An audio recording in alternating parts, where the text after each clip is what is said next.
Hogwarts Legacy isn't the only Harry Potter universe game currently being discussed at Warner Bros. It seems that Warner Bros. Games is going into the direction of making a Harry Potter universe in gaming. This is going to be connected to the HBO show and will likely also include spin-off Harry Potter HBO series to create a Harry Potter interconnected universe, as it does seem that in 2026 multiple Harry Potter games will be in development, and a new revealing job listing has pulled back the curtain on their ambitious plan. Let's quickly go over the job listing that revealed everything. A Warner Brothers position for brand and marketing manager contained a bombshell buried in the description. The role involves overseeing the development, management, and execution of marketing strategies for PC console titles within the Harry Potter universe. Titles plural. The most obvious projects are the continuation of the franchise that generated over $1 billion. We know Hogwarts Legacy 2 is currently in active development, with job listings confirming work on Unreal Engine 5, creature animation, and open world RPG systems. But the original game was designed as the first entry in a trilogy. Your character begins in 5th year, strongly suggesting that Hogwarts Legacy 2 will cover 6th year, and a third installment will include your 7th year at Hogwarts. This 3-game arc allows for character progression, evolving relationships, and a complete narrative following your wizard from adolescence through graduation. With the first game's massive success and Warner Bros.' commitment to focus on proven franchises like Batman, Mortal Kombat, Game of Thrones, and Hogwarts Legacy, greenlighting the full trilogy seems inevitable. That's potentially 2 games right there beyond the sequel currently in development. Now here's where things get a bit controversial and potentially exciting. Warner Bros. Executives have reportedly expressed strong interest in Hogwarts Legacy 2 adopting more live service elements. In 2023, live service gaming was their key strategic focus, driven by the industry-wide pursuit of recurring revenue streams rather than one-time purchases. This was then changed to allow Hogwarts Legacy 2 likely to continue being a single-player open-world RPG,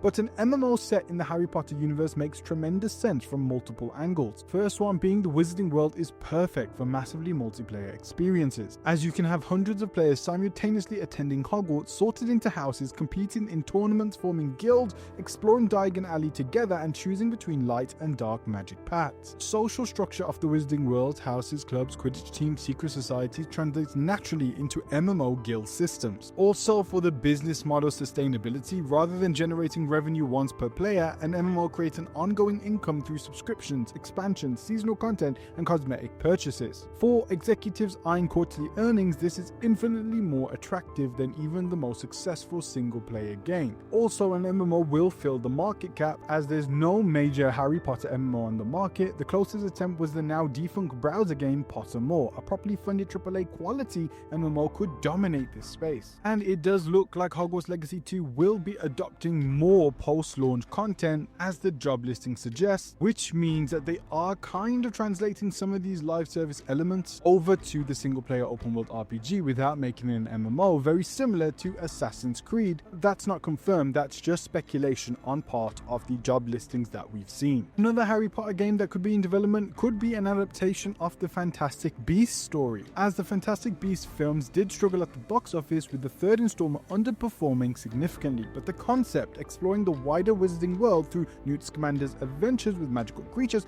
has tremendous gaming potential. Fantastic Beasts game could take a completely different approach from Hogwarts Legacy's open world RPG structure, and instead imagine a linear-driven story experience similar to Uncharted or The Last of Us, following Newt Scamander, or a new Magizoologist across globe-spanning locations: 1920s New York, Paris, the jungles of South America, the mountains of Tibet, tracking and documenting magical creatures. Creature-focused gameplay emphasizes non-combat interaction, studying behavior, earning trust, rehabilitating injured beasts, protecting them from poachers, and managing habitats, kind of like Pokemon Snap and Red Dead Redemption 2's animal systems combined, but with Hungarian horntails and nifflers. This also has the potential of narrative depth, as exploring themes the films touched on but never fully developed: ethics of creature confinement, tensions between wizarding and non-magical worlds, and the rise of dark wizards in the early 20th century. A more focused linear game would also be significantly cheaper and faster to produce than Hogwarts Legacy's sprawling open world, allowing Warner Bros. To release games more frequently with the massive sequel continues developing. Another highly likely Harry Potter game that could be in development is a player choice narrative game. The Harry Potter universe is perfect for choice-driven narrative gameplay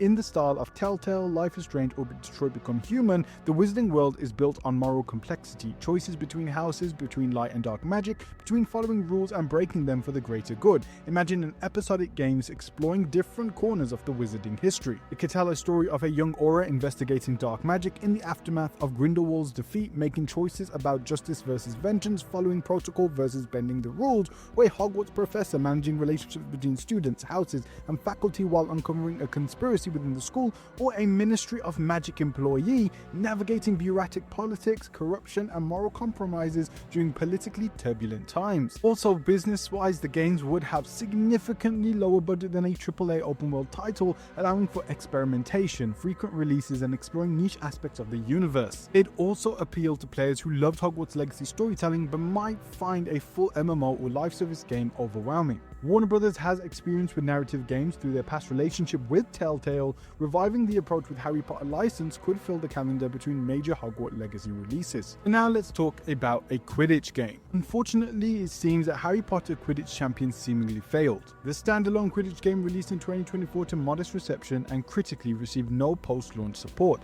Warner Bros. Essentially launched it and walked away, suggesting it didn't meet sales expectations or player engagement metrics. Despite the concept's potential, Quidditch is beloved by fans and could have been a competitive multiplayer experience. The execution didn't land. It's highly unlikely that Warner Bros. Will attempt another standalone Quidditch game anytime soon. Instead, expect Quidditch to be fully integrated into Hogwarts Legacy 2 as a major feature rather than a separate product. The failure of Quidditch Champion likely reinforced Warner Bros. Belief that Harry Potter works best as a comprehensive experience rather than narrowly focused spin-offs. Now, of course, in 2026, or maybe just this month, we will get confirmation of who now owns Warner Brothers, as of course Warner Brothers is up for sale as the time of making this video. So depending on who owns Warner Brothers, we'll actually see what their gameplay ambitions are and whether live service is a priority for them, or if they want to license out the IP or continue internal development of a Harry Potter universe of games. Something that Warner Brothers didn't do with Game of Thrones is have a bunch of games being developed simultaneously or even spin-offs as the success of the show grew to pop culture status. This time around, even with Warner Bros. Up for sale, it seems that this strategy is a very smart one. With a brand new HBO Harry Potter TV series that will span probably the next decade, having multiple spin-off games interconnected with this TV show, which will likely be a huge series with millions and millions of people watching around the world, it's a very smart play to have an interconnected gaming universe beside it. It would also likely give life to more Harry Potter TV spin-offs, as before the show was greenlit, there was rumors that a Hogwarts Legacy 1 adaptation show was rumored to be considered, but maybe those plans have been put on hold until verdict is out on the Harry Potter TV series. Based on everything we know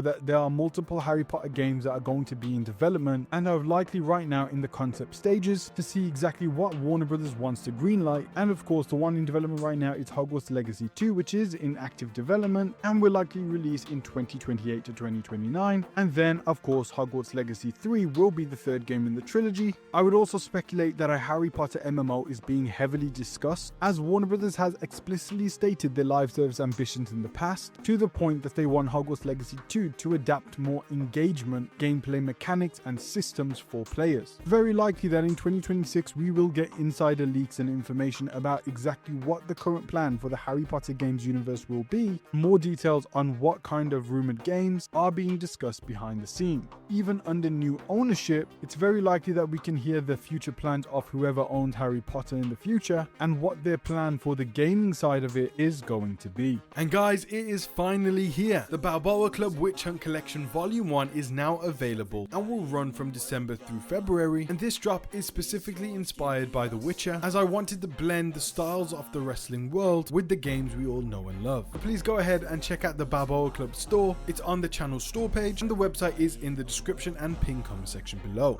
Please, Lord, give me a sign, a sign.